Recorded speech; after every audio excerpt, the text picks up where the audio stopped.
ಗ್ರಾಮಕ್ಕೆ ಬಸ್ ಸಂಪರ್ಕ ಕಲ್ಪಿಸಿ ಎಂದು ನಗರದ ಕೆಎಸ್ಆರ್ಟಿಸಿ ಬಸ್ ನಿಲ್ದಾಣದಲ್ಲಿ ರೈತರಿಂದ ಪ್ರತಿಭಟನೆ.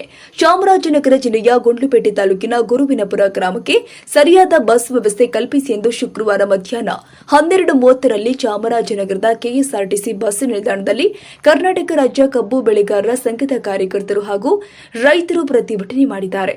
ಸಂಘದ ರಾಜ್ಯಾಧ್ಯಕ್ಷರು ಆದ ಹಳ್ಳಿಕೆರೆ ಹುಂಡಿ ಭಾಗ್ಯರಾಜ್ ಅವರ ನೇತೃತ್ವದಲ್ಲಿ ಜಮಾಯಿಸಿದ ಪ್ರತಿಭಟನಾಕಾರರು ಗುರುವಿನಪುರಕ್ಕೆ ಬಸ್ ವ್ಯವಸ್ಥೆ ಇಲ್ಲದೆ ವೃದ್ಧರು, ಮಹಿಳೆಯರು, ಶಾಲಾ ಕಾಲೇಜು ವಿದ್ಯಾರ್ಥಿಗಳು ಹಾಗೂ ರೈತರಿಗೆ ತೊಂದರೆ ಉಂಟಾಗಿದೆ. ಸುಮಾರು 2 ಕಿಲೋಮೀಟರ್ ನಡೆದು ದೇವಲಾಪುರಕ್ಕೆ ಗ್ರಾಮಕ್ಕೆ ತೆರಳಬೇಕು. ಆದ್ದರಿಂದ ಗುರುವಿನಪುರ ಗ್ರಾಮಕ್ಕೆ ಬಸ್ ವ್ಯವಸ್ಥೆ ಕಲ್ಪಿಸಿ ಎಂದು ಪ್ರತಿಭಟನೆ ಮಾಡಿದ್ದಾರೆ. ನಿಮ್ಮ ಕಾನೂನು ಒಳಗಡೆ ಕೆಎಸ್ಆರ್ಟಿಸಿ ಇಲಾಖೆ ಒಳಗಡೆ ಜಿಲ್ಲಾ ಮಟ್ಟದಲ್ಲಿ ಮಾಡಬೇಕು ಇಲ್ವಾ? ಅದು ಇಲ್ಲ ತರ ಬರ್ಕೊಡ್ತಾರೆ ಅಲ್ಲ, ಸದ್ಯಕ್ಕಿಲ್ಲ. ಅದು ಆ ವ್ಯವಸ್ಥೆ ಇಲ್ಲ ಅಂತ ಆಯ್ತು. ಸಂದರ್ಭೋಚಿತವಾಗಿ